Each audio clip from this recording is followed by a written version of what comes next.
Venus and star blessings. Hope you guys are doing well. I'm here to talk about the full moon in Pisces. Where to begin? It's probably going to be a heavy full moon because it's conjunct Saturn and it doesn't seem to be receiving a great deal of support, as it were. The moon always needs support. The moon is a support body, if you like. It obviously corresponds to our inner security and often speaks to our inner emotional security, moods, states, and so forth. The moon is a very pre-ego,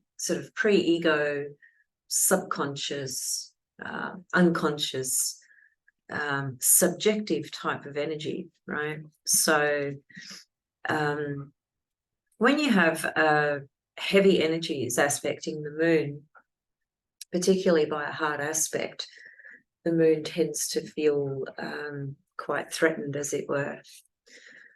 So where I want to begin actually is I want to talk a little bit about the myth of Pisces. Actually, before I go there, I just want to also say that my classes started last Friday, Friday night for the Northern Hemisphere, and it was my Saturday morning. And it was a beautiful class on the soul and personality integration, alignment, as seen through, life experience and a lot of different teachings coming from the evolutionary astrological model teachings and also the esoteric model. It was a big class. It went for about 3.5 hours. It could have gone for twice that quite easily, but I had to sort of condense it. That class is available if you're interested in it, whether you're a beginner or advanced in the study of God's language, which is the stars. It would be of great benefit and value moving forward. There's several other classes that I'll be giving till the rest of this year, and then there'll be a new block starting next year. So my style is very eclectic, as many of you are aware. And so when I'm basically presenting any class, I'm always incorporating various teachings and principles that derive from Hellenistic astrology, evolutionary astrology, esoteric astrology, and now I'm incorporating Babylonian astrology as well. So the classes are very rich from that context, from that point of view. It's not it's not commercial astrology and it's not basic astrology, even though the first 10-week block is looking at the basic principles of astrology, such as the signs, the myths, the quadruplicities, the elements, and things of that nature. So if you're interested, just send me an email and we can go from there. Okay, so back to the full moon. I want to talk about Pisces myth, and just remember as well that there's a solar eclipse coming up, which I made a post about. Many of you have seen it. And that solar eclipse is in Libra, and it's on the 14th of October. So when we are talking about the energy or the portal of an eclipse, that window, if you like, is really open 3 months, up to 3 months pre the eclipse date and post the eclipse date. So in effect, then we are actually already in that portal of energy of that solar eclipse, which is, if I say so myself, it looks like a very challenging solar eclipse. And it's really no surprise, given, again, you know, the fast pace and push and cataclysmic nature of very specific narratives unfolding on the earth plane. I'll get to that in a minute, but first let's start with the full moon in Pisces and the myth of Pisces. With every archetype, there are multiple myths. It depends where you go. Usually I focus on the Greco-Roman myths, so the Greek myths and the Roman myths. I find those to be extremely rich. And they certainly seem to be the more common or more popular ones as well, if you like. But a lot of people either don't pay attention to the myths or don't really give it a lot of thought when they're actually looking at a chart, a symbol, a full moon, a planetary aspect, whatever it is. Always really great if you can study mythology, even if you just study the basic myths of each sign and have a grasp of the basic story. There's so much to each story because they are told differently through Greek myth, they are told differently through Roman myth. There's always, you know, the focus on a specific character, archetype that corresponds to that myth. But then in that myth, we have this tapestry of so many different details, little nuances and very specific details that could, you could almost say that, you know, the details in the myth, those too have some story unfolding unto themselves as well. And the archetypes in astrology, in the world of psychology, with the work of Joseph Campbell, who's done, you know, so much work on the archetypes, the hero's journey. He's one of my favorite people when it comes to the richness of describing the stories that we live. And that's what the archetypes are. They are reflecting the various stories that exist within us as an individual, as a soul, in our psyche, and how we subsequently express ourselves and live our life, and what we attract and what we repel and what we are dealing with, how we deal with it, why we deal with it in the way we do, what's activated inside of us during that time when we are dealing with a situation, and so on and so forth. So the myths are, you know, one, in my opinion, one of the most one of the richest templates in understanding astrology, actually. So the myth of Pisces, well, one of the myths of Pisces, there's several, but one of the main ones I'm going to focus on today corresponds to a character that was called the Typhoon. This is in Greek mythology, and this Typhoon was basically a monster, a very powerful monster. And there's a section in the myth somewhere where it was Zeus, Jupiter, that was in tremendous conflict with this Typhon, because this Typhon was trying to take over Mount Olympus, which is where all the gods were.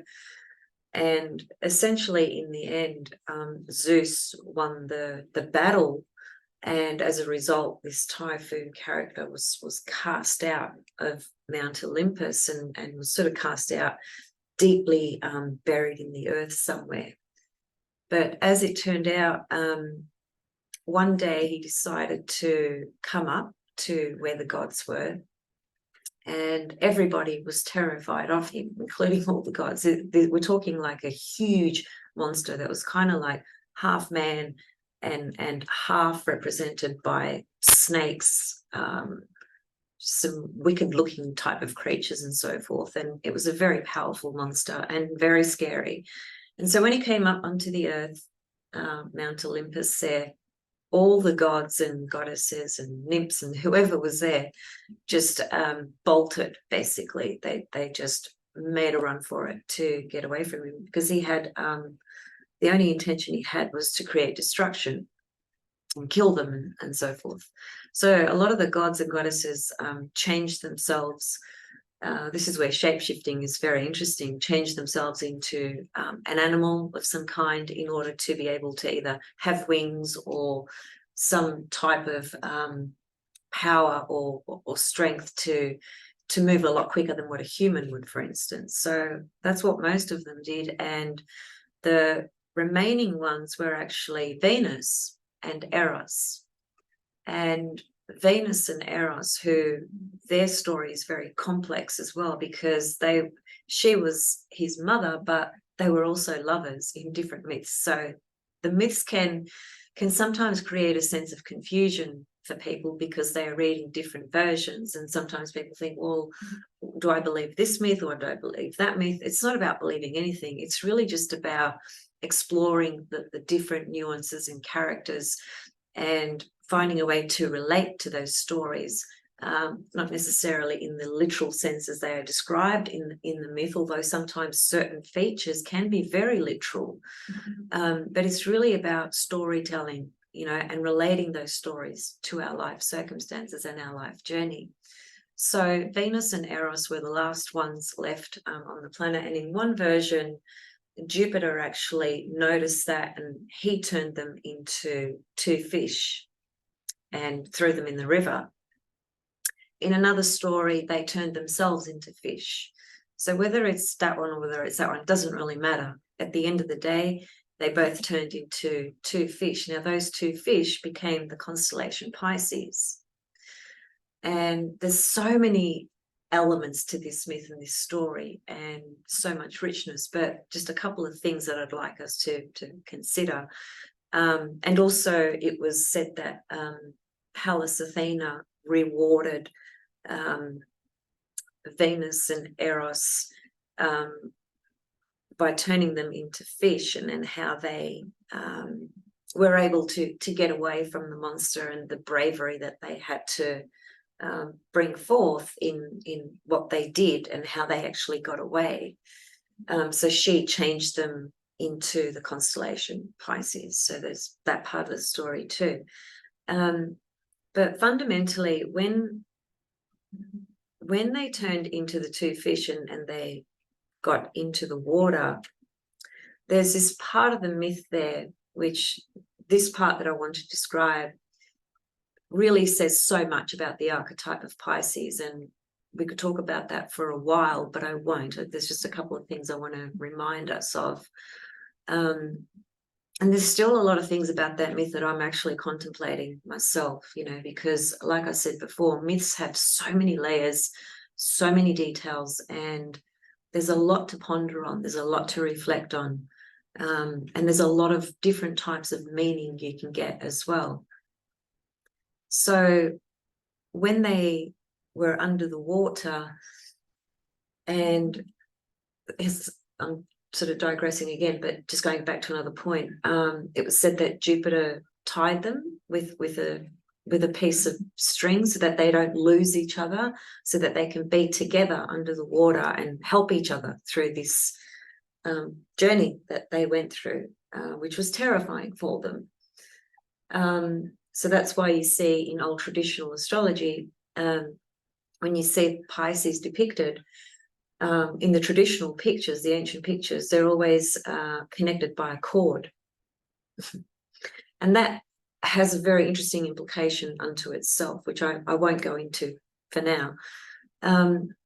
So they're under the water, they're together, and they are just kind of in this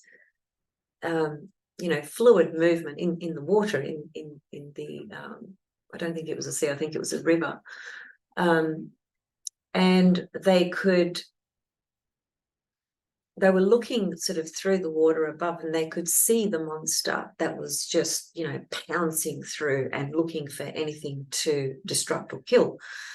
And so that they were terrified. And as they're looking through the water, that they could just hear all this muffling sound, which was the echoes and sound of the typhoon, the monster that was stomping around and could have been vocalizing things. I'm not sure about that. But in any case, when Eros and Venus were under the water, they could just, it was, when you have murky water and you can't see completely clearly, well, that's very Pisces. That's the experience of Pisces on one hand.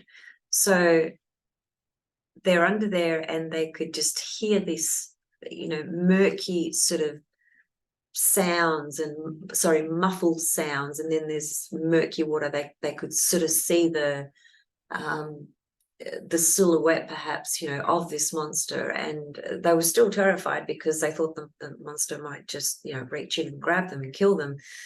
But that didn't happen. They did end up getting away. So part of that story kind of reminds us of several things, but one very specific thing. It reminds us of the danger of life on Earth. Whilst nature herself is, well, I would say she's perfect. She regenerates herself. She goes through her seasons. She, you know, through death and rebirth, and that is witnessed through summer, winter, you know, autumn, spring, etc. So nature, she certainly doesn't rely on us to heal and to recover herself and be reborn and so on and so forth. It's quite the opposite. We need her for our sustenance. So the danger of what's on the earth is not necessarily with the earth itself or with nature itself, although when there are natural disasters that occur, of course that poses danger as well. And there have been lots of natural disasters, and it appears that there have been what one might call deliberate, thought out, planned disasters. I think you all know what I'm referring to. I'm not going to point to specific names and details because we know what happens when when that gets voiced. So the danger that Eros and Venus are feeling is an imminent danger that we can also be subjected to at any given time on Earth. And how can I put it? That's the side of Pisces, you could say, that is very aware of the harshness of this reality, because this reality is so opposed to the substance and essence of what Pisces feels and what it actually represents as well.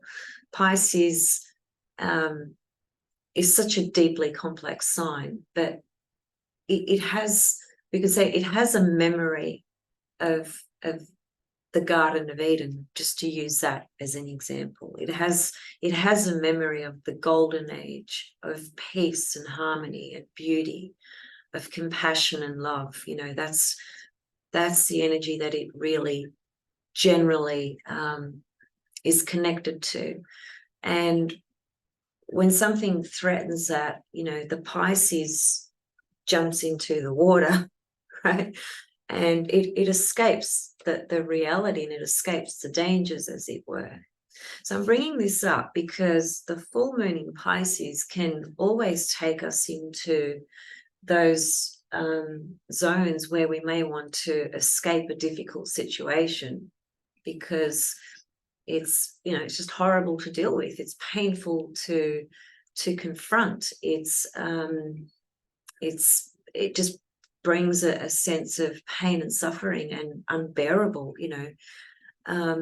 And so different people deal with things differently. Some people are very solution based, you know, and very practical and want to kind of help in those ways. Others, it's just too much for them, and so they'll just tune out, shut off, and, you know, block that story, thing, whatever it is, completely, because they just simply cannot cope with it. That's generally Pisces, so that might do that. But I think because Saturn is here with this full moon, it's going to be very difficult to escape the reality of what's going on, and bring into that story the fact that we are already in the zone of the solar eclipse, which is square Pluto. Mars has just entered Libra, just I think a day or so ago. So Mars is going to track the degrees of where that solar eclipse is going to be. So that solar eclipse holds a Mars-Pluto vibration. Then we've got goddess Eris, E-R-I-S, who's known as the goddess of chaos and destruction. She can bring serious chaos and destruction, as she has, but ultimately she's a goddess she just penetrates through the BS, and she just wishes to expose everything, but she does it in quite a violent way. So you bring all those elements together, we can see that this full moon isn't, you know, a walk in the park, and neither is the solar eclipse coming up. So let me just share my screen, and I forgot to bring up the chart.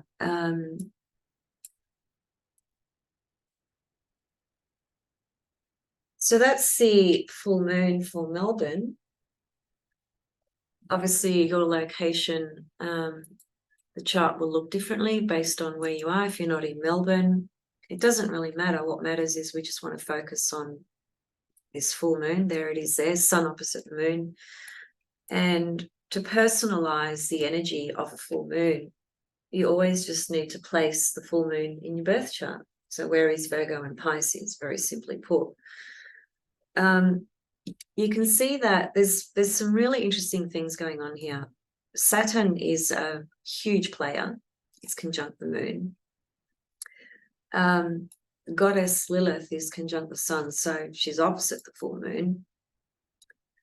I want to throw in Vulcan this time as well. Vulcan is there as well, because you don't often see a Lilith and Vulcan conjunction exact. It's not something you see very often. So I think that's got to be important. One might say, well, Jupiter might be helping because it's trine the sun and moon. But, you know, that comes down to an orb issue. And sometimes we have to make allowances for larger orbs rather than just being really rigid. This is about 8 degrees away. Usually trines are given much smaller orbs, so I don't know how much help this would be, but if it's going to help, then it's going to help. And it is Jupiter, which is a benefic, and we can only hope that the rays of Jupiter coming through in a trine aspect will be enough to help somewhat. But fundamentally, the primary energy that we will all feel is the conjunction to Saturn. And Saturn, as I said before, is a very difficult energy to the moon. And if you've got a moon-Saturn aspect in your chart, particularly, or more specifically, a hard aspect, you know all about this. It's part of your life story that speaks to your mother, your family, your own emotional security, and so forth. Psychologically, predominantly, moon Saturn hard aspects are very difficult, very testing, and you know, very simply put, it's feeling emotionally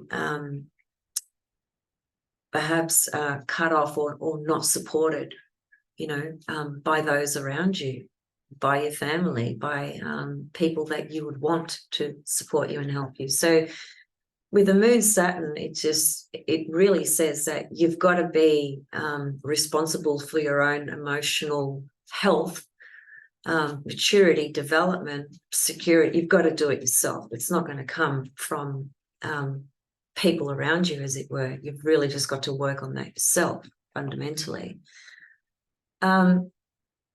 So the moon in Pisces may want to escape out of this very harsh reality, because it is a very, very harsh reality at the moment, and it just seems to be getting worse in a lot of ways. But there are a lot of good things happening, as all of you would know as well. That just doesn't get well, you don't hear about it in mainstream media. It's as simple as that. You've got to go to certain platforms like Rumble and numerous other platforms where individuals are sharing information, truth, and so forth, to to help support or to empower people or to inform people of things that are being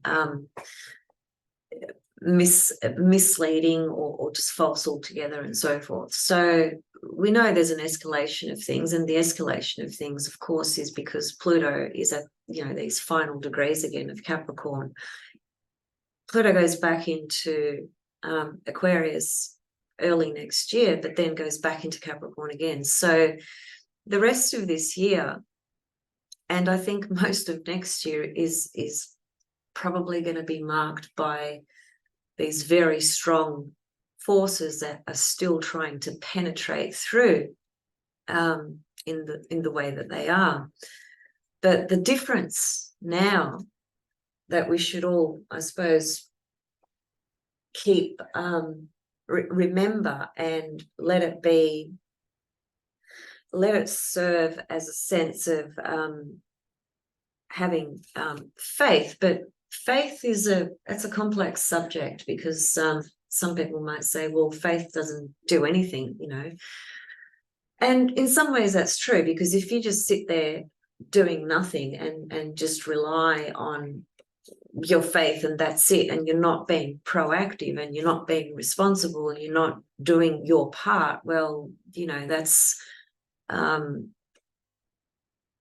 just escaping. That's called escapism. You know, it's not wanting to take any ownership or responsibility over anything. So it is about having faith, but it is about doing something with that faith as well. You know, that's why we were given a body with 2 arms and 2 legs and a brain and a heart and the soul that drives everything. You know, we are supposed to be engaging, creating, being proactive, times of rest as well, so on and so forth. But in the physical world, we need to be doing things, right?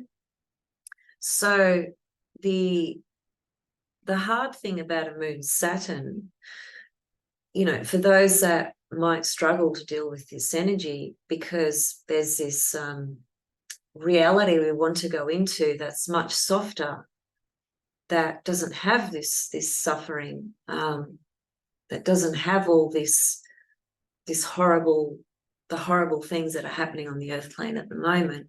But Saturn is going to remind us, no, you can't just escape it. You have to actually take your position in it, right? And be responsible in your own way, however that might be. Now, that might be relative to society, or, you know, communities, or very specific events that are going on. It depends who you are, where you live, whether you're being affected by the very specific things going on at this very moment when the full moon occurs. So it's Saturn, you know, Saturn is a very difficult energy psychologically and emotionally, but at a level where we can integrate that energy, Saturn is just a wonderful teacher, and that's not to be underestimated or forgotten, right? It's the trick is, when Saturn's energy is influencing something, the trick is understanding when there's the psychological and emotional sense of feeling alone or lonely or cut off or disconnected or abandoned or separated or whatever it is, or the harshness of a particular situation. The trick is to take that energy and embody it so that you become the Saturn. When you become the Saturn, you become the authority of what you are choosing to do, how you are choosing to live, how you are choosing to deal with a particular situation. Otherwise, the energy will either get suppressed or projected. And either in suppression or projection, both those positions are not positions that can be helpful. They're not positions that create a reality where you feel like you can do something about something. It's a position of feeling defeated. I think also that Lilith being present here is quite telling, because the sun's in Virgo and Lilith is in Virgo. And we know when the Virgo archetype gets a spotlight, there's going to be, health matters that show up, whether that's on a personal level, focusing more on one's own well-being and health, diet, exercise, rituals, whatever it is, changing any of those things or creating new habits, so on and so forth. So there's that level. And then, of course, there's also the level of, with the narratives that are playing out on the earth plane, there's a lot of talk about certain waves of things reappearing again that started about 3 years ago. All the BS that started 3 years ago, that's trying to come back through again with a different label, different label, let's say. And this is what I was trying to say before. The difference is that at this point, 3 years later, there are a lot of people, and I know this for a fact, that do regret participating in what was coerced. There's a lot of people that regret it that just won't admit it. There's a lot of people that are just still living in some bubble land about it, completely unconscious, unaware. And then there's people that never fell for it to begin with. So there's groups everywhere. And that's just a fact. That's just how it is. But fast forward 3 years later, it appears that there's so much more awareness about what's been happening, why it's happened, how it's happened, what does it mean, what is the truth about it, and so forth. There's still a lot of deception and confusion going around for sure, but nowhere near as much as there was about 3 years ago when this first kicked off. Because when this first kicked off, most people were clueless. I have to say, and I've said this before, I wasn't. My instincts are super sharp, and I just knew from first second that was announced, it was a no-go zone for me. I just knew. So, and I've maintained that position. Everyone's taken a different position. Everyone's maintaining a different position. That's fine, each to their own. I'm not here to say anyone should do anything. It is up to each individual what one does and the choices they make. But, the astrological symbolism is really all I'm offering. And I think when you have Lilith in Virgo, the archetype that corresponds to health and things like that, and we know Lilith is an archetype that is very misunderstood and for the most part demonized, particularly by the consensus reality, I want to say. However, Lilith is an archetype that simply corresponds to a very primal and raw aspect within our own selves that exists within all of us, that has this urge to express its true autonomy, its rawness, its truth, and its sense of sovereignty, if you like. So fundamentally, that's what Lilith speaks to. But that stirs up the status quo, that stirs up the consensus reality, because it doesn't fit.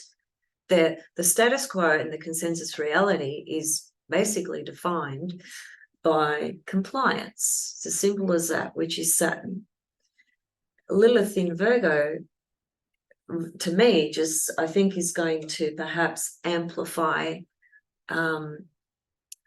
the amount of voices on the earth that are just not having it anymore, not having this story.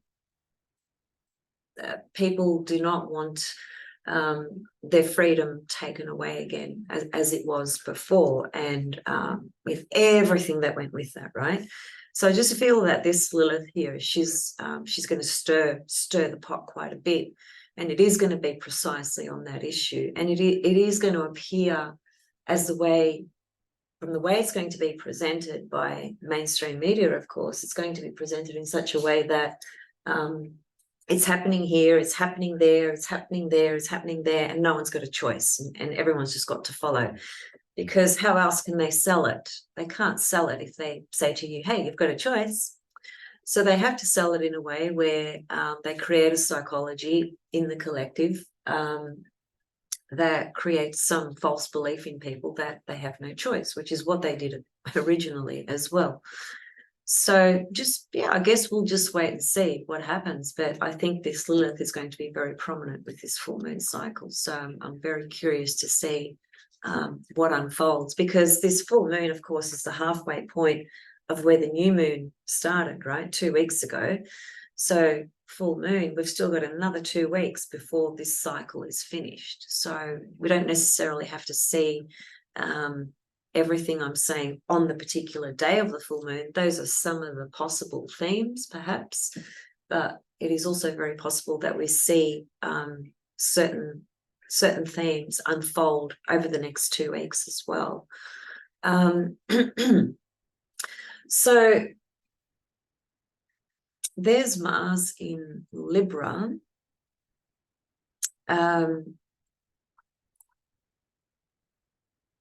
Uranus is definitely way too far to be supporting the full moon. There's Eris in the North Node on the same degree, which they'll be there for a little while because the nodes don't move that quickly, and Eris certainly moves very slowly. So I think the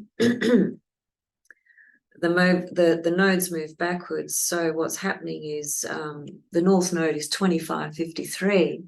So it's going to take a while before it gets to being exact conjunct Eris. So we're going to see a lot of this this Aries strife energy, I think, popping up in the world, and that can show up in a lot of different ways. It just depends on what we're talking about, whether we're talking about humanity as a whole, whether we're talking about certain systems, whether we're talking about it individually in our life. But I think, Eris is very much an archetype that is easier to read from a collective perspective as opposed to a personal position, because all of us have Eris in Aries, right? Every single person on the planet, So, but anyway, they are at 25, so I think that's a bit of an amplification. And, further to that, when we have the solar eclipse in Libra, Eris is there as well. Opposite it's going to be a new moon, that's what a solar eclipse is. So it's going to be square Pluto and opposite Eris, conjunct the North Node in Eris. And as I said, Mars, tracking Libra is going to track the degrees where the solar eclipse is going to occur. So there's definitely an intensity of energies that are ramping up at the moment. And there are a lot of people really hurting at the moment, really suffering in a lot of different ways. I think everyone's experiencing something to some extent. It's kind of unavoidable and impossible not to, but we always do have the refuge, if you like, and sanity of our spirit and soul, and tuning into something that takes us deeper into ourself. And I'm not talking about escaping. I think it's important to be realistic and practical. Saturn's on the full moon, and take the appropriate steps that we might need to, depending on our circumstances. But we do also need to bring in the spirit energy, Pisces, the softness, the compassion, the empathy, the sensitivity, which is lacking a lot in this world, because the world is largely driven by egomaniacs, greed and power. Always has been, really, more or less, or for thousands of years at least, but it's just amplified. of late, let's say, very specifically the last 3 years. So Pisces does always remind us about healing, you know, just being more empathetic and compassionate. You know, there are many people that are in a much more privileged situation, you know, and that's obviously, there's different scales of that privilege, you know, and I think if we can really give compassion and empathy, you know, as much as we can, right? You don't want to be a doormat, and you don't want to be completely wiped out with your energy either. So we have to kind of be careful and have appropriate boundaries as well. And that's a very good word for Saturn. And Saturn does speak to having very clear boundaries with our life. Because, you know, the fact is, a lot of people don't have boundaries. You know, I had a person message me last night on Instagram, and I won't go into the details, but I'll just say that that person had obviously no sense of boundaries at all. And you just have to nip those things in the bud real quick. Otherwise, your energy will be drained, spiritually and otherwise. Another person on my Facebook this morning was obviously very lost and suffering a lot, and I get that, but again, no sense of boundaries whatsoever. I think it's important to reach out if you need help, but somehow maintain respect and also a sense of dignity as well, you know. Everyone goes through hardship. Everyone goes through the dark night of the soul. Everyone goes through loss and pain and suffering. And when we are in a position where we are perhaps feeling more centered, and fortunately our situations are not as bad as that person there or that person there, and if we are in a position to support in some kind of way, or to lend an ear, or, you know, whatever it is, make somebody a cup of tea, smile, you know, whatever it is, simple little things like that, believe it or not, do make a huge difference in people's lives. Through the years, I've had so many people come up to me, random people at the train stop, wherever, and I mean all around the world, because I used to smile a lot. I still do smile, but yeah, the last 3 years have been, you know, it's just felt like a battle, you know, an uphill battle nonstop, right? And I know it has for the whole world. So, but anyway, I've had so many people come up to me and say, you know, your smile, just you smiling at me it's just made my day, you know, just the energy and aura that comes through your smile, because when I smile, it comes from my heart. It's not a fake smile. I've never been a fake smiler. I just can't do it. It's not me. So just, you know, simple little things like that. Because smiling is a joyous, happy thing, right? And it can uplift people, you know, and fire signs tend to uplift people as well, you know. And we've got a lot of strong earth and water energy emphasized at the moment by, you know, Saturn, Moon, Neptune, mutable, Pisces, Sun, Mercury, Pallas, Lilith, Virgo, mutable. And then we've got Jupiter and Uranus in Taurus, another earth sign. Earth and water are very much about security, both in different ways, but are fundamentally about security. And they are the energies that tend to take us more inwardly as well. So, and mutability does mean that we need to be able to adapt to change, you know, adapt to the different changes that are coming, that we, in a lot of ways, we don't have control over, right? So it is about being adaptable as well and figuring out how you're going to work with things to your best capability, you know, with Saturn giving you, let's say, some lessons there, you know, with this full moon.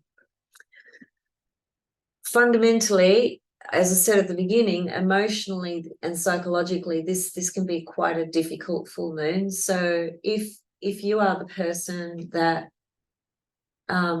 is going through some really difficult things at the moment, my suggestion would be that just remember this is it's an energy that is that the intensity of this energy really is during the full moon. So it will pass, you know, a day later the moon would have moved on. Might be a couple of days there where the energy might be more palpable, let's say.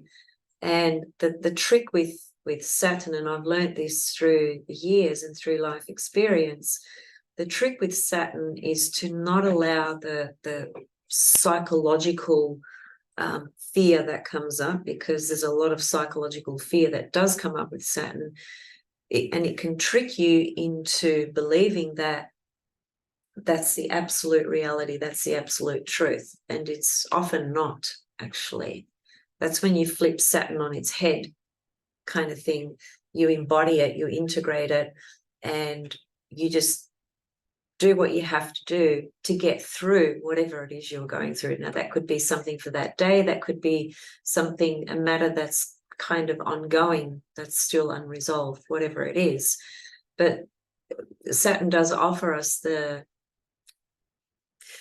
gifts of Venus, so I'm not sure if gift is the right word, but it is a gift in the sense of teaching us how to be more aligned and more integrated, and just simply taking responsibility. When we do take responsibility for our life, that's called integration, development, and empowerment as well.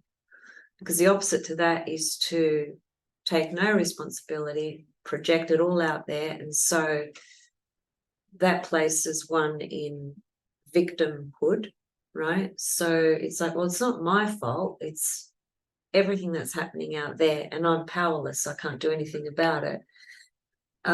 Anyone can take that position in any situation, or you can flip it around. It's always up to us. But just remember, with Saturn moon, it's a heavy energy. It's not a feel-good energy at all, but it will pass. That's the point.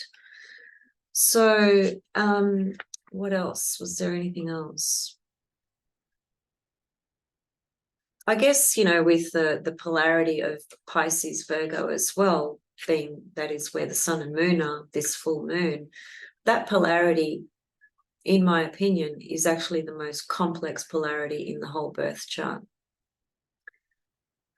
It's a very complex and challenging polarity, Virgo Pisces, both in their own different ways. So that polarity is, you know, so emphasized during this time, of course, the complexities of what that polarity can bring up. And it is a sense, very simply put, of either wanting to escape the reality, escape Pisces, reality Virgo, because it's just too difficult to go into that Virgo reality and deal with all the mess and all the BS that's going on. So I'm just going to go into Pisces and lose myself in some other reality, escape. And look, sometimes that's necessary, but we do also have to remember that with every polarity, the very fact that it is a polarity means that one is the shadow of the other, and we can't do one and suppress the other. We have to integrate the balance of those polarities. So that's just, I guess, an important thing to remember as well when you're looking at any polarity, actually, or any polarities in the chart. And also, you know, Pisces can bring up confusion, you know, deception, delusion, illusion, those sorts of things as well. So if there's something that, you know, you're not clear about, Saturn might act as a dose of making it even harder to get a perspective of that reality. So again, my suggestion would be just let this energy pass as it will. And as it does, you might gain some, greater clarity. On a scale down here, the moon in Pisces can bring up that sadness, confusion, depression, any of those things, because of the nature of what appears. And staying at this scale again, the Saturn will make that even heavier. But if we can move on the other side or somewhere in the middle, we can actually use the side of Pisces that is more about healing our own selves, helping others heal, using the compassion, empathy qualities of Pisces. And then the Saturn component can be used in a more constructive manner as well in your own life and with helping others as well. So it depends where you're sitting, on that spectrum, if you like. Okay, so I'm going to leave it there, and I'm going to come back and talk about that solar eclipse at a later time, but I just wanted to bring it up as a reminder that that energy is palpable at the moment. So there's a lot of heavy energies going on, and we just need to try and bring some harmony and some balance internally within ourselves. And certainly with a full moon in Pisces, there's an indication there that being a bit more gentle and compassionate and empathetic, even to our own self, certainly to others, would be of greater need and value at this time. So don't forget, reach out if you want to join my classes. They are fabulous. The first one was fabulous. Every other one, I'm sure, is going to be fabulous as well, just merely because of the level of depth and content that I am capable of bringing in. And I'm actually, each class I will be using many different chart examples. Chart examples is one of the best ways to learn how a chart works, how astrology works, how the archetypes work.